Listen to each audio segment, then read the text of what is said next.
noticing, even at home, the growth and that confidence that's really because of everything you guys have been doing and pouring into them.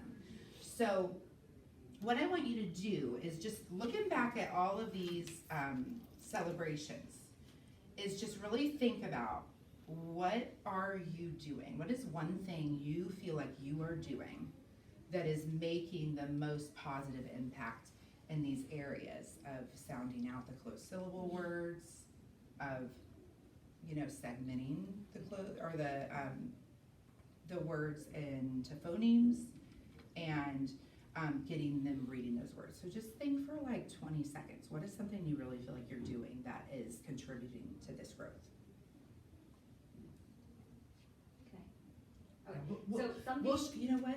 We'll share and like give everybody just a second to think. I know I'm like you. No, I'm like you. I'm ready to share right away. I just want everybody to feel like they're ready to share. I'll forget. Yeah, no, it's okay.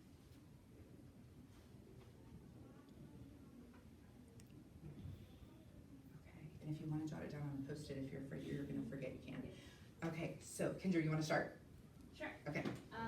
So something from like a difference I've noticed from last year and this year, I'm having more fun with doing the news lessons, like claiming more ownership to it, make it on slideshows so I can really just have more fun with the kids and just more intentional with it. When you're having more fun, they're probably having more fun, right? And Yes. they're retaining it, and that's awesome. Thank you. Yeah, what about you? I'd say just purely repetition. So putting these nonsense words, whether that's like a warm up, the main lesson, a game, a closer, like just it's kind of just all in there, and it's really paying off. Lots of repetition. Yeah. Yeah, especially with your group, with those ones that were started out being the furthest below, and now we've shifted the group a little bit. But yeah, that repetition's huge. Yeah, and you're probably doing a lot of repetition with the fun that you're having too. Okay, Yeah. what else? I echo that. A lot of the repetition, and we've just focused really hard on the nonsense words because it is something that they're tested on, and it helps in their just general reading. But we've tried to make it like, you know, fun little games. So they're competing. I tell them they're not competing against each other. They're competing against themselves. They're trying to get faster and better than the timing of yesterday. So it's just really been, and we have games and stuff with nonsense words, the oops game, and we're just doing different. We're just really focusing on, you know, the nonsense words mostly. Just making it engaging and a little friendly competition with themselves. Yeah. What else? I'm gonna also piggyback on that. I feel like we've really came a long way from what we were doing last year. Like I feel like we're doing more intentional things and more game things to make it fun for them. It's not just like on the board clicking through. Interactive. Yeah, they're like doing more hands-on things. Yeah, and I'm glad you brought that up because that was a challenge that we discussed earlier, was that it felt like it wasn't very hands-on what we had started trying, and you know, we didn't have all the resources and the hands-on cards, and so we've really, you know, been intentional about how to make it more engaging for them, because if they're engaged, they're gonna Yeah, they understand loved it. Yeah. Right. Yeah. Okay, last but not least, I would say what's been working great for my class is a little fluency piece right before our HMH, working on those nonsense words. You know, phoning, segmentation, and the blending piece, and they become more confident and understand the fluency aspect of it. And like yesterday, we played a really fun bingo game with nonsense words. It made it exciting, and they love it. You know, if they have fun doing it, they're more motivated to contribute and also to be more successful later on. yeah. So the headband game too. The headband game Oh, they is so love much fun. that. Yeah. And we could tie in different rules that we're learning within HMH and apply to those words, like a CBC word or a CBCE words, and we make the words, and they each is like the headband game. Yes. And then they Yeah, have and to go it's around not- and read the words Yeah, and write they're them really down fun. next to each person's name, and then whatever word is left at the end is the word they're wearing. Okay. So And that's not in your curriculum. You're It's taking not. your No. you're No. taking it and you're adding an engaging strategy Yeah. to make it more meaningful. Like And- today, I'm doing it with the rule that we've been covering in HMH, the IGH and the IE words. So they just love it. Anything that makes them excited about it, they're. Yeah, awesome. Well, thank you for sharing. That spark Yeah. for the reluctant learners is huge. Yeah. Because once they feel like they can do it, you know, that confidence goes up, therefore you can help, you have the in, you know, Yeah. then Yeah. to really push those skills, so that's great. there's a sense of ease of, it's not a gotcha, and it's not a, oh, this must be your fault, there's just a sense of ease of knowing whatever comes our way as a team, we're gonna figure it out. So, and I think that's, when you work with a diverse population of students, and it's not going to be any less diverse next year or the year after, that's something, that team approach is something that is high leverage enough that it's going to continue working for that team year after year within the different groups of kids, which is encouraging. Yeah, and I mean, I think we've learned that, everybody on the team has such different strengths. There's a teacher that, came from pre-K, and so we knew she would really thrive with those students who were pretty far, well below benchmark. And then we've got a teacher who really thrives with our emergent bilinguals, who has a lot of those students, who's building in a lot of vocabulary. And then we're able to give, the other teacher a little bit of a break, because she's working with those kids that are furthest below all day long. And so Right. she's getting to work with some of those on-level kids and do a little bit more extension for them. And so we've really been able to see, different strengths on our team, and like who to go to. The other teacher has really been intentional with making a lot of things into games and making it really engaging for kids. And so I think with all these different strengths, they're really, like you're saying, they're talking to each other more and learning from one another, and it's just a much more open culture, than the closed door, let me try to do what I can with my own kids. So Right. yeah, thank you for sharing that. So one thing that, even as we're going through, we face different challenges and things, and one of the challenges, that I faced was when that teacher came back from maternity leave. I didn't do a great job of communicating with her the changes that we had made while she was out. Yeah. But something I noticed is that the team just, they kind of went with it. They're very, oh, it's fine, we got this, very flexible, just really there for each other. Is that something that you feel as well? No, I think this team is very collegial. I mean, they're always willing to help each other out and go roll with the punches and be real flexible.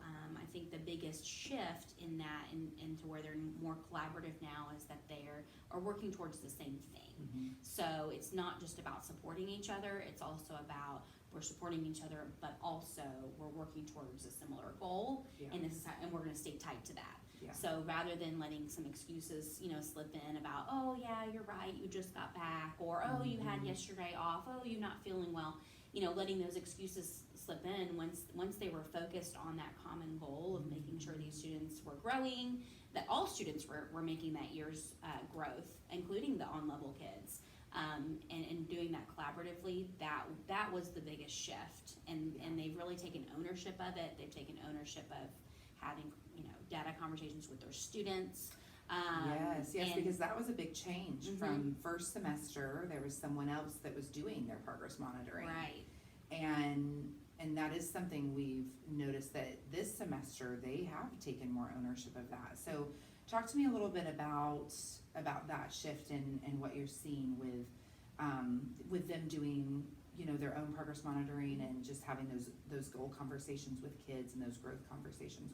How do you feel like that has impacted the team? I think that really just solidified that team approach, because if I'm working with a group of students who may not be in my homeroom, but I am, doing that progress monitoring, or even having that conversation with the homeroom teacher of like, oh, we're sharing this student and we're sharing this progress. Not only is that super motivating for the kid, because they now know that they have all these teachers in their corner, their homeroom teacher and their intervention teacher and the rest of the team, and everyone's celebrating them and their success, but it just holds tight to kind of just that idea of it's, teaching is action research. You implement something and you see whether it's making a difference, you collect that data and then you continue to monitor and adjust.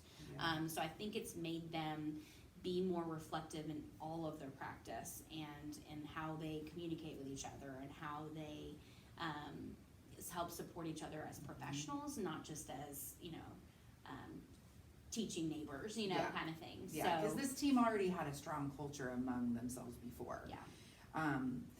Yes, I think that before there wasn't a lot of monitoring and adjusting, because I'm not sure how much we were really looking at the progress monitoring data. I think it It was to a me, compliance yes, piece. it felt more like a Mhm. check off the to-do list. Yeah. But now, to me, it seems like they really understand. There's a purpose to it now. Yeah, You know, how to why am use I that collecting data. the data and how is that gonna inform my next steps? Yeah. So, and they come back together when we talk about, you know, is there a need for regrouping? You know, do we need to shift our groups? They really are able to come to the table and ready to talk about that because they're connected to the data. Mhm. They've already lived and breathed it. They don't have to ask, what 5 clicks do I need to do to get there? Yes. Because someone else collected that data for them and they hadn't had a chance. I mean, teaching is busy. They're juggling a lot of different things. So it's just made every little piece of this, you know, team just that much more efficient because they're able to come to the table ready, Yeah. willing, and able to talk about Yeah. what to do, what's I best for agree. kids. Yeah, thank you.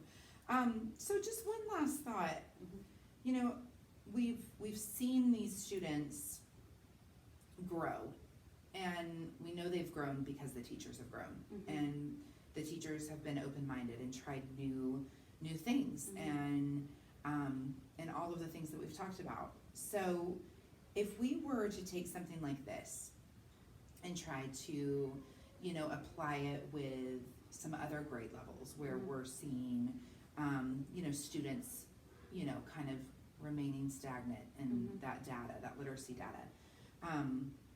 What do you think about that? Do you think that's something that could benefit some of our other teams, or how do you see that playing out with some of those other teams, you know, maybe next year for the new school year?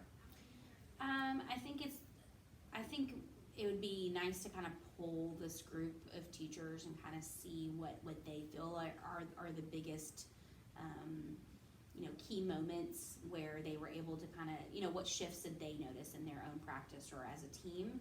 Because I think that would make it that much more, you know, easy to sell to another team who may not feel as collaborative or may not even be as collegial, you know?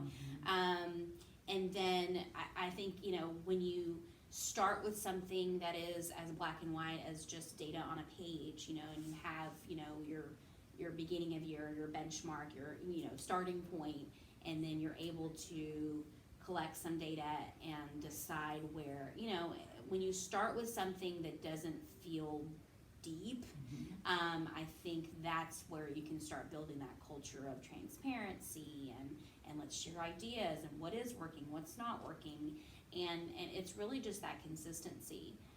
So if we were to implement this with other teams, you know, I think it would just have to be, you know, setting that consistent routine of this is how we're gonna look at data, this is when we're gonna look at data, and this is what we're gonna do about the data. And really saving time and space for that conversation, because through that process is where then you can kind of let go of the vulnerabilities and you can start discussing and start getting deeper into how is this impacting my instructional practice. And I think what you said about this team being able to sell this to another team, I agree that is key, because if they're able to say, this is where we started and this is where our kids started, and then this is where our kids ended, and these are the gaps we closed, and this is how we did it as a team, I think would really build this team up and give them more of a leadership kind of vibe on the campus, because we know first grade is such a pivotal year for students in literacy. So, you know, if they can close gaps at this stage, all of the grade levels ahead of them are going to benefit, because they're gonna be able to really focus on that tier 1 and be able to narrow down their intervention to fewer kids, whereas we know we had so many kids in need of intervention at this grade level. And so I would love for us to collaborate more on utilizing this team to lead some of these efforts, because I think that the teachers, they want to hear from their peers who are in the classroom doing the same thing they're doing and find out, hey, what's working, because we want to try it too. Right. So thank you so much for being a part of this team, and just for collaborating with the team, but also with me, and just kind of planning and, you know, problem solving along the way, because we face some challenges, so I really